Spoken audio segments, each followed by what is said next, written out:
Um chefe novo chegou só para me destruir. Mentiras, sabotagens, humilhações públicas e até relatórios falsificados. Achei que ia perder tudo. Emprego, dignidade, vida.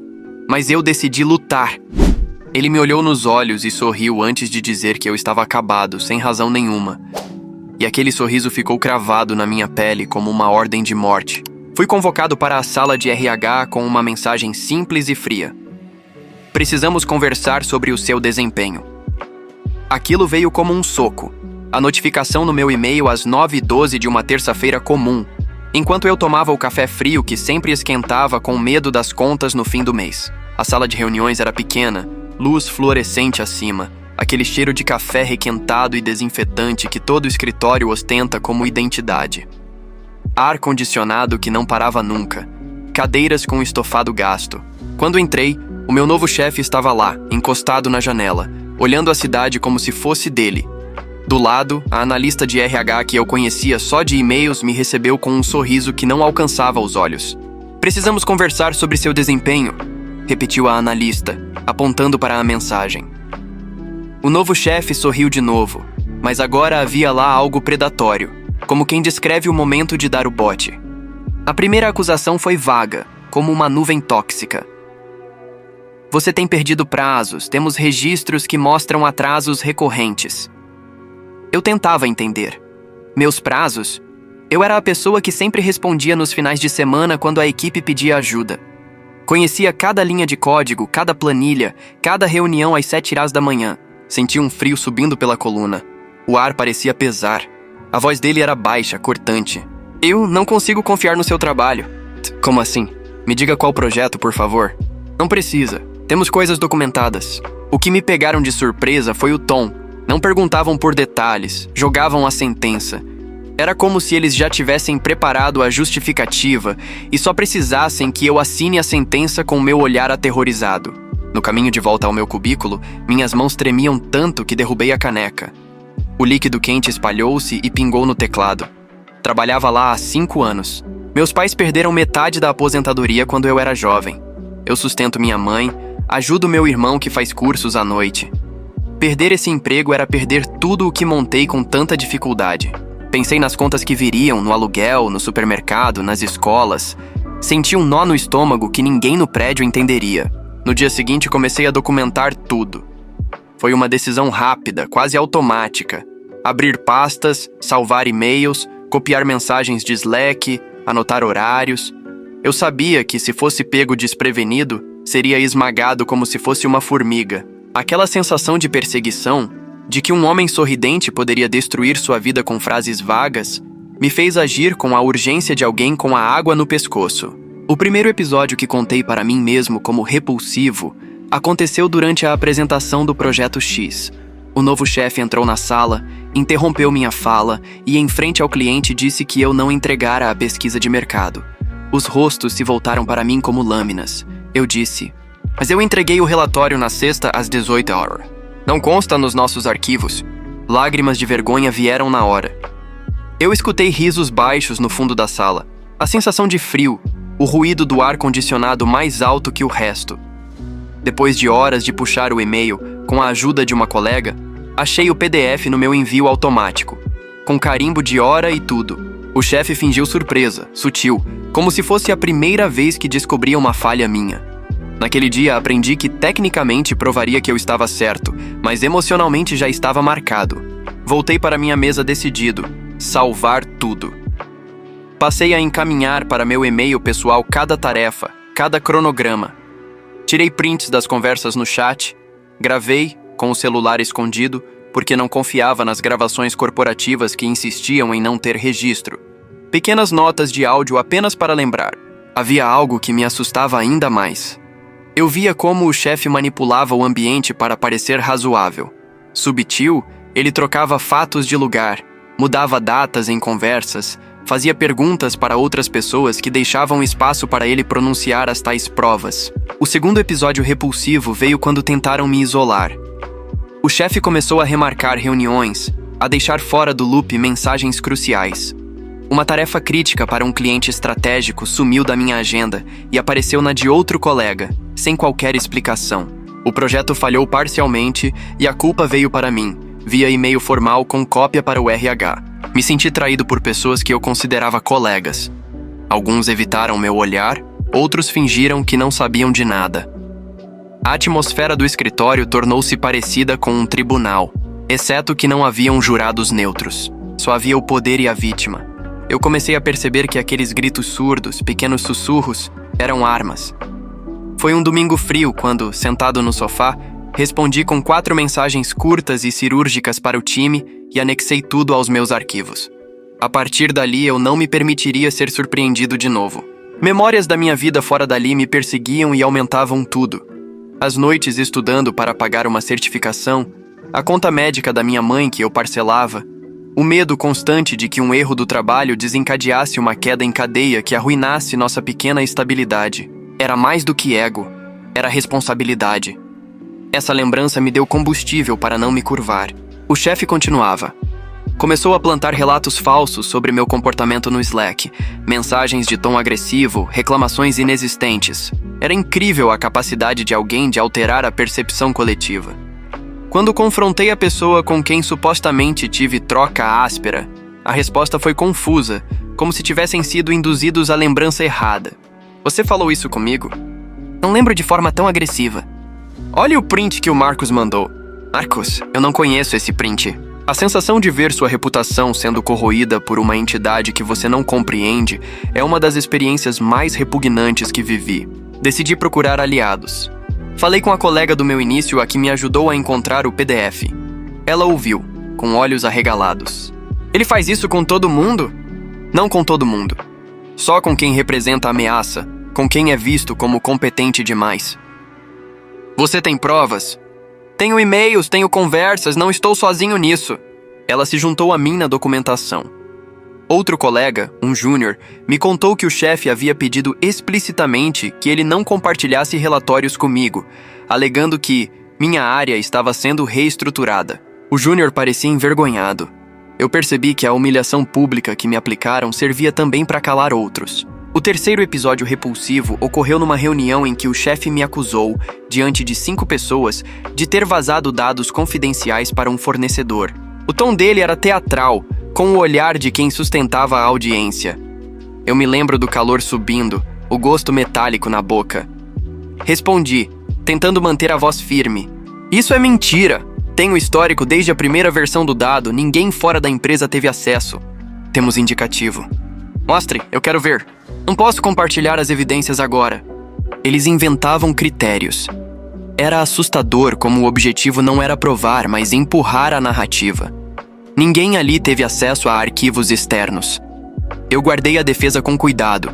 Encaminhei cópia para minha pasta pessoal e, pela primeira vez, liguei para um advogado que meu irmão havia me recomendado anos antes por um problema trabalhista de um conhecido. Não pedi instruções legais, disse apenas: estou documentando tudo. O que devo saber em termos gerais? O advogado me disse o que eu já intuía. Documente, não destrua provas, busque testemunhas. Era pouco, mas era um mapa. O quarto episódio repulsivo foi mais sutil. O chefe, numa tentativa de me humilhar, pediu que eu apresentasse um relatório em uma reunião onde haviam apenas ele e 2 estagiários. No meio da apresentação, ele interrompeu e disse: Você não entende o básico desse projeto, né? Acho que seria melhor se você cuidasse apenas de tarefas menores. Ele riu, seco. Os estagiários olharam para mim como se eu fosse responsável por um crime antigo. Minha voz falhou por segundos. Aquilo não era apenas humilhação. Era uma tentativa de erodir meu senso de competência. Saí da sala trêmulo, revoltado. Gravei minha reação com o celular porque sabia que mais tarde ele poderia dizer que eu saí em silêncio e sem resistência. Em casa, contei para minha mãe o que estava acontecendo. Ela colocou a mão no meu ombro. Seus dedos trêmulos pareciam carregar a mesma ansiedade. Você vai conseguir, filhote. Não deixe que te pisem. Eu não posso perder esse emprego, não agora. Então lute. Mas cuida da sua saúde também. A pressão psicológica começou a se somar ao físico. No quinto episódio repulsivo, durante uma avaliação de desempenho fictícia, meu chefe imprimiu um relatório de supostas faltas e me entregou com cara de quem cumpria o protocolo. As datas, claro, estavam distorcidas. Minha reação foi expor os envios automáticos, os registros de ponto eletrônico e as mensagens de aprovação.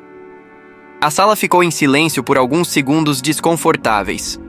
Ele tentou rir disso, como se tivesse sido apenas uma brincadeira empresarial. O gerente de outro setor que estava passando me olhou com compaixão e interrompeu. Isso não parece correto. É o que tem sido reportado. Quem reportou? Confidencial. A palavra confidencial pairou como um escudo. Eles usavam um vocabulário de poder para encobrir fraquezas. No fim dessa primeira onda de ataques, havia uma sensação física de exaustão. Dormia mal, com o corpo tenso, as palmas das mãos frias.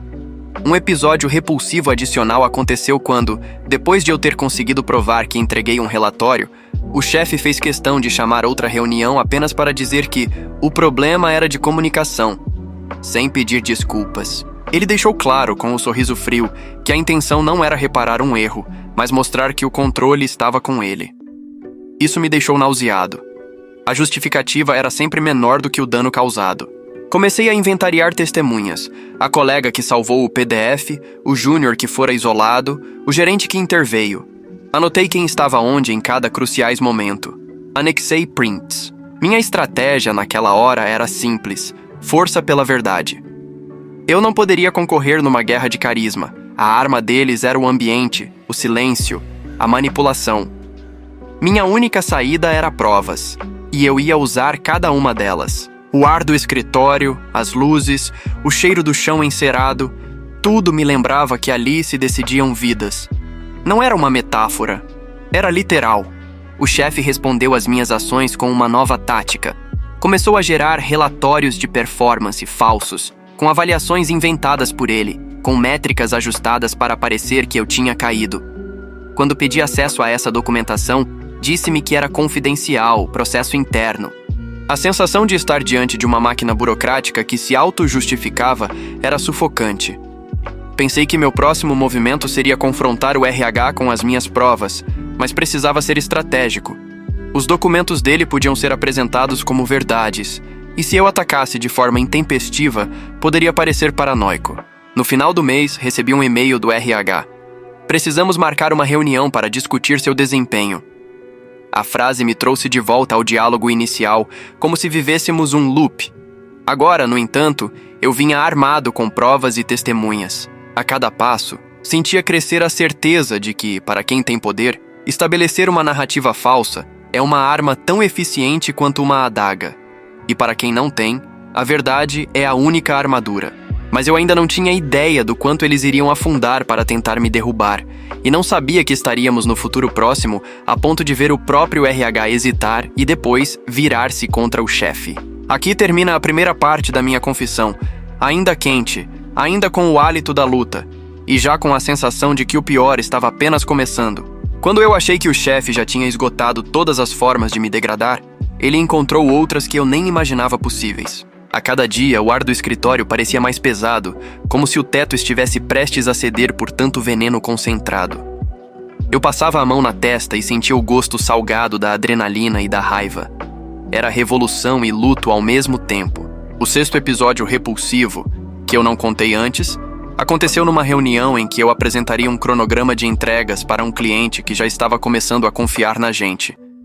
Entrei preparado, com slides, com dados. Ele interrompeu no terceiro slide. Isso aqui é incompleto, a metodologia está errada, mas os dados estão corretos, e a metodologia foi aprovada pelo comitê. O comitê se equivocou. Ele rasgou a apresentação com palavras, com silêncios calculados. O cliente saiu confuso. Lá fora, senti um sentimento de náusea e impotência. Mais tarde, descobri que ele havia alterado a versão do slide que estava no servidor central, uma versão com falhas, e arquivara isso como evidência contra mim. Foi quando me dei conta de que a sabotagem agora tinha componentes técnicos, versões manipuladas, arquivos corrompidos, logs adulterados. No sétimo episódio repulsivo, ele foi além.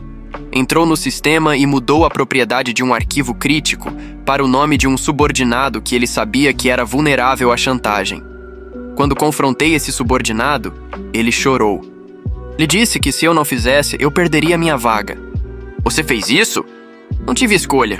Ver como alguém se curva por medo me revoltou tanto quanto ver o sorriso frio do chefe. A natureza humana, naquele andar, parecia pendurada num fio cortante.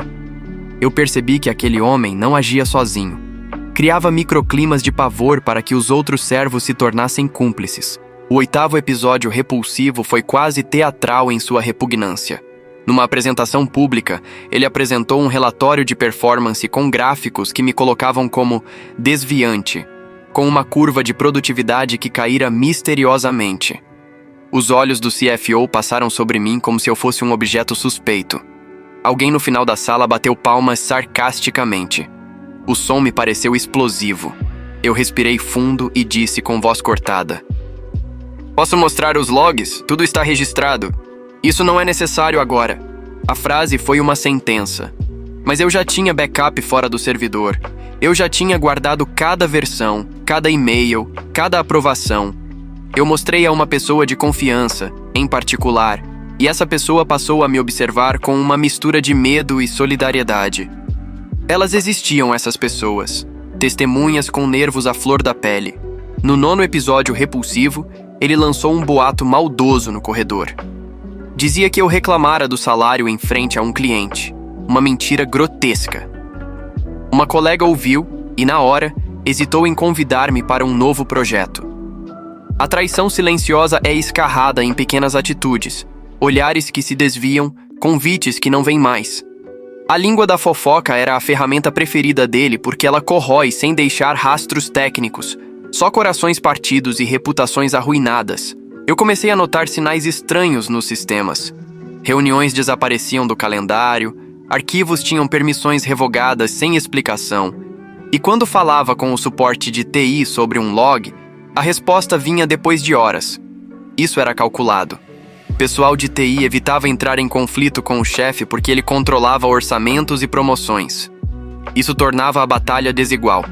Mas eu tinha um trunfo: meus backups pessoais e testemunhas. A estratégia dele escalou para algo mais sinistro. Ele começou a arquitetar uma falha técnica num projeto de demonstração para um cliente potencial, um projeto que eu havia liderado desde o início. Sabotou parâmetros de teste. Quando o cliente reclamou, ele apontou para mim com expressão de profundo desapontamento. O cliente ficou desconfortável. Nós perdemos a confiança momentaneamente. Eu passei noites sem dormir, vasculhando servidores, comparando hashes, pedindo perícias internas. Descobri um padrão: alterações em horários incomuns, sempre por uma conta administradora atribuída ao setor dele. A mesma conta que, convenientemente, só ele usava. Em casa, minha mãe começava a notar meu peso, as olheiras. Meu irmão mandou mensagens perguntando se eu estava bem. A pressão se espalhava por dentro. Eu sentia meu corpo reagir. As mãos formigavam, a cabeça latejava, o estômago queimava. Lembranças vinham como lâminas. A cena de quando paguei a faculdade à noite, a vista do albergue barato onde morei por meses, meu primeiro trabalho com salário mínimo, a promessa que fiz à minha mãe: nunca te deixarei passar fome. Essas memórias me davam combustível e também me arrancavam pedaços. Cada injustiça no trabalho se multiplicava em contas, consultas médicas, esperança quebrada. Procurei o advogado com mais frequência, enviando relatórios resumidos. Ele não me deu planos mirabolantes, só conselhos frios. Continue documentando, comunique formalmente cada acusação, peça cópias oficiais e, sobretudo, não dramatize nas redes sociais. Isso pode voltar contra você, disse. Ouvi a recomendação e fiz exatamente isso. Formalizei pedidos por e-mail, pedi registros, solicitei logs e, sempre que possível, anexei provas que atestassem minha versão. O processo de oficializar quase me parecia cerimonioso. Ter de pedir em formulários aquilo que é óbvio me revoltou profundamente. Em paralelo, comecei a conversar com mais colegas. Em conversas reservadas, pessoas começaram a me contar suas experiências. Abordagens sutis do chefe para testar lealdade, pedidos para não colaborar comigo, ameaças veladas sobre promoções. Um deles contou que, depois de recusar uma instrução dele, fora transferido para uma equipe sem projetos relevantes. Outro falou que sua avaliação de desempenho caíra sem sentido. Percebi que existia um padrão de abuso. A organização do poder sozinha não era o problema. O problema era a proteção institucional que permitia esse comportamento. O 10º episódio repulsivo envolveu um código que eu havia escrito durante semanas e que repentinamente começou a gerar erros em produção. O chefe afirmou que era incompetência, e os executivos começaram a olhar com ceticismo. A verdade era outra. Ele havia inserido parâmetros incorretos no ambiente de testes. Eu descobri isso porque comparei logs offline e expliquei o que havia sido alterado. Quando levei isso ao RH, a resposta deles foi morosa, quase defensiva. Temos que analisar todas as evidências antes de tomar partido. Mas as evidências apontam para alterações externas. Processo em andamento. A demora do RH me corroía. Eu sabia que, enquanto eles hesitassem, a narrativa do chefe ganhava força. Então intensifiquei minha documentação. Mandei e-mails com cópias para o RH e para o meu e-mail pessoal, anexei prints, enviei arquivos criptografados a mim mesmo com carimbos de data e pedi testemunhas para assinar declarações simples. Tudo parecia um inventário de sobrevivência. Havia um episódio repulsivo que me marcou não pela mentira, mas pela audácia. Meu chefe divulgou um e-mail interno de feedback em que supostamente eu havia sido agressivo com um fornecedor. O teor do e-mail era grosseiro e não era meu. Eu pedi os cabeçalhos do e-mail, o rastro de IP, qualquer registro. A TI respondeu vagamente. Foi aí que eu descobri que o chefe tinha contato direto com o time de infraestrutura. Contatos que iam além do profissional. Ele jogava um jogo de favores e troca de poder, e eu estava no lado errado da mesa. Enquanto eu construía a minha defesa, a máquina dele inventava mais casos. Ele passou a delegar tarefas a outros e as descrevia publicamente como minhas para então apontar falhas. Criava ervas daninhas na comunicação. Enviava mensagens com instruções contraditórias e me culpava por qualquer mal-entendido. Em reuniões, fazia perguntas capciosas para me desestabilizar. Não era só incompetência ou orgulho. Era um padrão sistemático de tortura administrativa. Em certo ponto, 2 acontecimentos começaram a desfazer a teia dele. Primeiro, uma estagiária, com a lágrima no canto do olho, me entregou um print de uma conversa dele, ordenando que removessem a permissão do documento X e pedindo para que parecesse padrão. Ela estava aterrorizada. Segundo, o gerente de TI, cansado de jogar conforme o capricho do chefe, encontrou logs que mostravam alterações com o usuário administrativo dele em horários absurdos. Esses 2 achados foram pequenos terremotos. Enviados ao RH, geraram uma reação diferente da anterior. Pela primeira vez, vi dúvida nos olhos da analista que antes sorria com frieza. Recebi um convite para uma reunião de acompanhamento. Entrei na sala e senti os azulejos sob meus pés como madeira solta. A analista começou com um tom que soava conciliador. Recebemos novos registros da equipe de TI. Precisamos entender melhor. Eu tenho backups e testemunhas. Queremos ouvir você com calma. O chefe entrou na reunião com a same-old aura de dono do mundo, mas havia um tremor leve no queixo. Ele não sabia que já havíamos juntado provas concretas contra algumas das práticas que ele adotara. Aquilo me trouxe um misto de alívio e pavor. A maré parecia virar, mas eu sabia que se ele percebesse que estava acuado, poderia escalar para algo mais destrutivo. No auge dessa segunda parte dos ataques, o 11º episódio repulsivo, e talvez o mais cinicamente repugnante, ocorreu quando descobriram uma lista em seu computador com alvos prioritários. Nomes de funcionários considerados problemáticos, com notas e sugestões de como neutralizá-los. Havia meu nome com um pequeno comentário de um tom horripilante: expor publicamente quando conveniente. Eu vi aquilo e senti náusea. Percebi que, para ele, eu não era nem humano. Era um capítulo de relatório. A descoberta dessa lista causou um rebuliço silencioso coreografado. Pessoas começaram a enviar e-mails com mais assertividade. Alguns colegas finalmente falaram abertamente. O vento mudou. Eu não comemorava. Estava exausto demais para isso. Senti prazer? Sim, mas era um prazer amargo, porque as feridas já estavam abertas. Ao fim desta parte, os sinais eram claros. O padrão de abuso estava sendo dissipado pelo único antídoto que eu realmente tinha: provas e pessoas dispostas a falar. Ainda assim, a sensação de viver num mesmo prédio com alguém que planejou o seu fim era indescritível. Uma repulsa que se colava à pele. Eu sabia que a próxima etapa seria a mais perigosa, a hora em que aquele homem, acuado, levantaria o tom para salvar sua posição. E talvez tentasse destruir tudo ao redor no processo. Por enquanto, eu tinha conseguido o que queria, que a investigação chegasse aonde deveria. Mas a conta emocional, financeira e física permanecia alta. Dormia menos, comia menos. Senti o desperdício de tanta energia vital em uma luta que, de certo modo, era sobre dignidade. Minha mãe me ouviu falar ao telefone e calou-se, como se não quisesse acrescentar peso à minha voz. Ela guardava as próprias palavras para quando eu precisasse. As próximas semanas seriam decisivas. Eu já podia ouvir o ritmo das engrenagens da empresa mudando. Vozes antes indiferentes exibiam curiosidade. Eu me preparei para enfrentar a tempestade que vinha, e também para a inevitável sujeira que viria junto. Ainda havia capítulos mais repulsivos por vir, e eu não sabia se sairia inteiro. Mas uma coisa eu sabia com clareza cristalina: eu não seria reduzido a silêncio. A investigação começou a tomar forma como uma maré lenta que, no começo, parecia insignificante, mas que foi crescendo e invadindo tudo. O RH, que antes usava a palavra confidencial como escudo, agora pedia relatórios formais, solicitava logs ao TI e convocava entrevistas. Eu sentia tanto alívio quanto medo. Alívio porque provas estavam sendo ouvidas, medo porque sabia que o chefe era perigoso quando acuado. A primeira vez que vi a face dele sem maquiagem de controle foi numa manhã de quinta-feira. Ele entrou no corredor com passos curtos, os sapatos batendo no piso encerado e parou diante da minha estação como se calculasse a possibilidade de um ataque. Havia uma sombra no rosto que eu nunca tinha notado antes. O ar do corredor estava mais frio. A luz do painel de emergência no fim do corredor parecia uma lupa sobre o rosto dele. A analista de RH me chamou para uma conversa reservada. Há novas evidências e declarações de funcionários.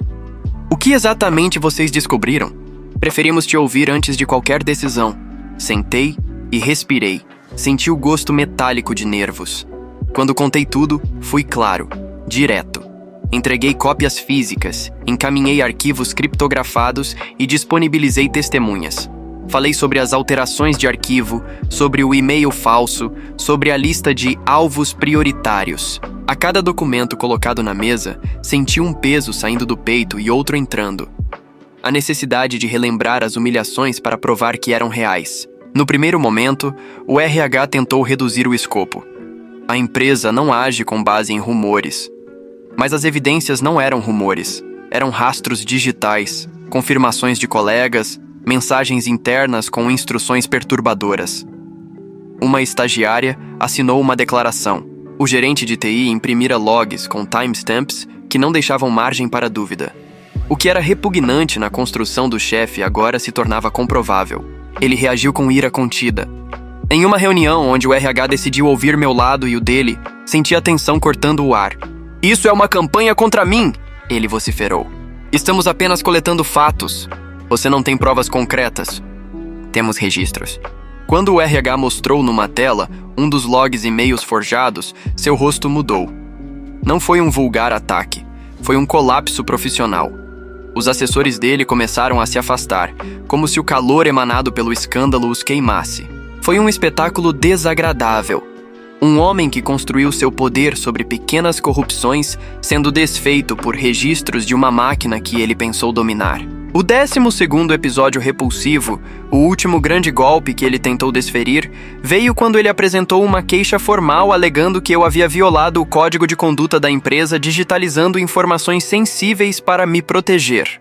A queixa foi escrita em linguagem legalista, com citações imponentes como se fosse uma sentença já lavrada. Eu vi a cópia e senti repulsa.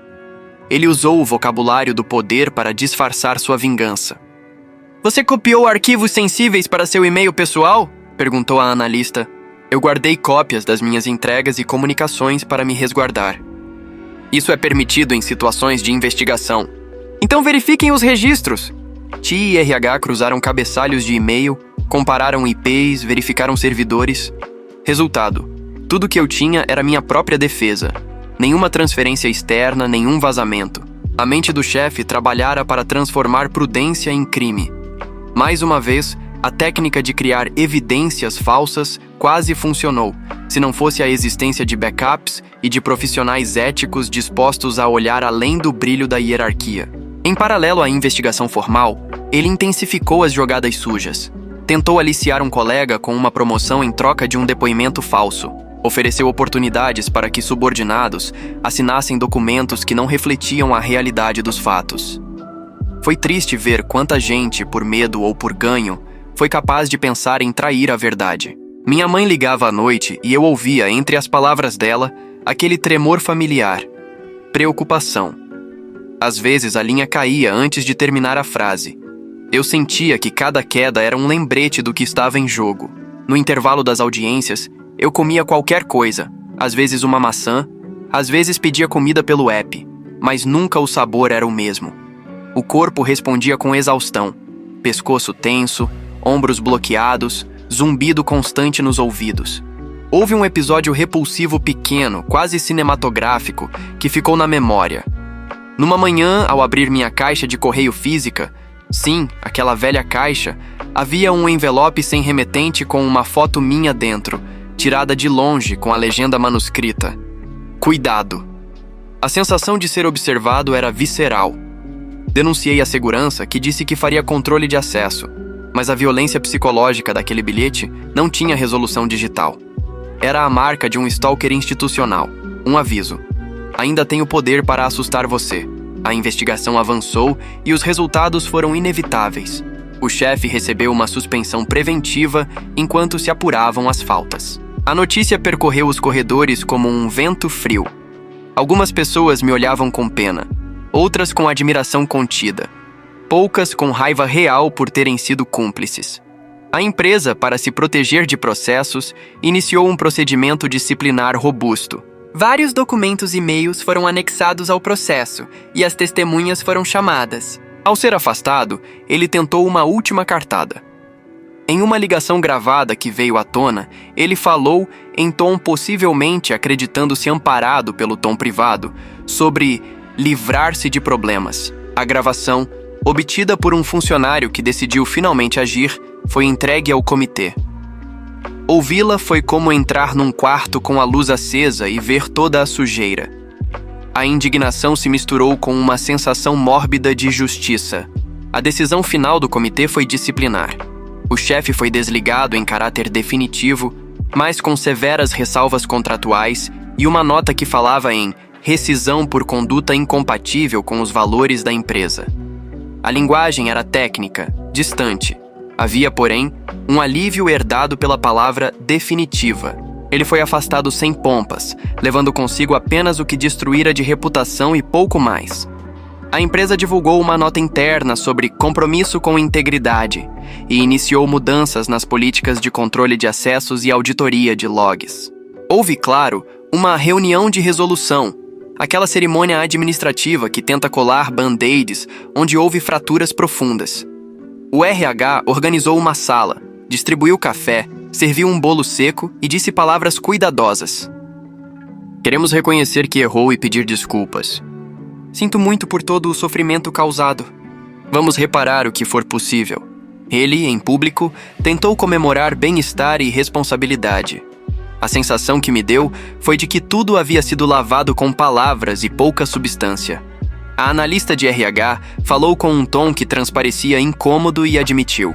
Houve falhas no processo de acompanhamento. Isso não justifica o comportamento, mas precisamos melhorar nossos mecanismos. O tom era correto, mas a sinceridade parecia mediarificada por protocolos. Alguns colegas aplaudiram timidamente, outros boicotaram o gesto com olhares vazios. Eu permaneci calado, observando, sentindo a câmera de testemunho do meu corpo em estado de alerta permanente.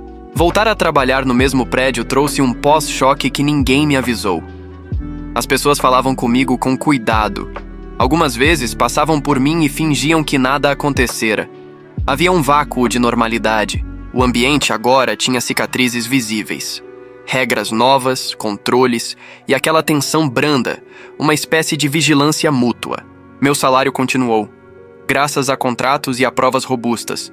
Mas o dano emocional, as noites perdidas, as idas ao médico e a ansiedade não eram contabilizados no contra-cheque.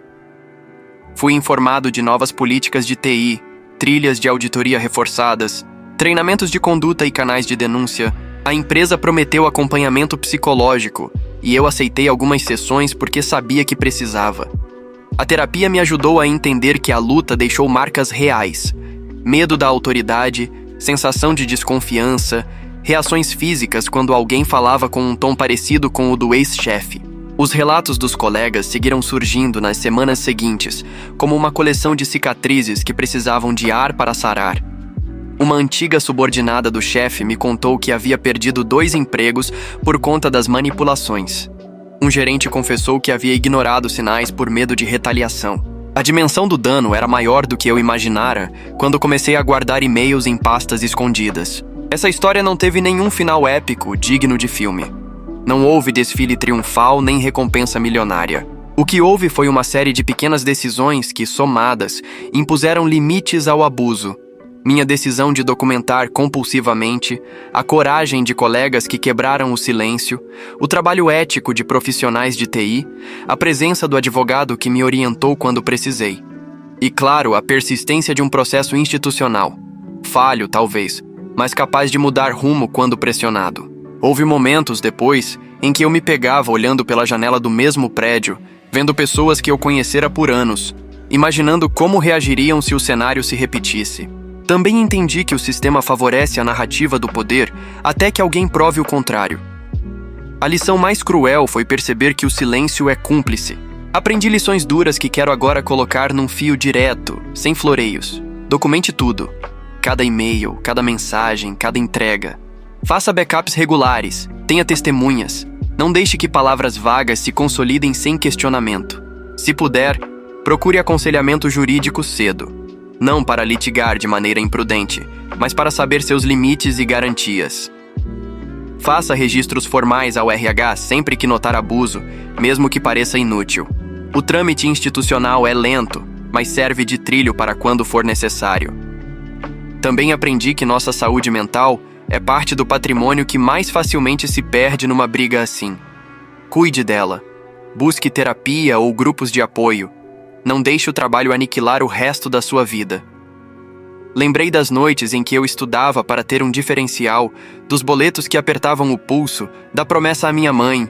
Essas memórias me mantiveram firme, mas também me mostraram o custo real da luta. Havia dias em que eu me sentia vazio, como se algo tivesse sido roubado de dentro de mim.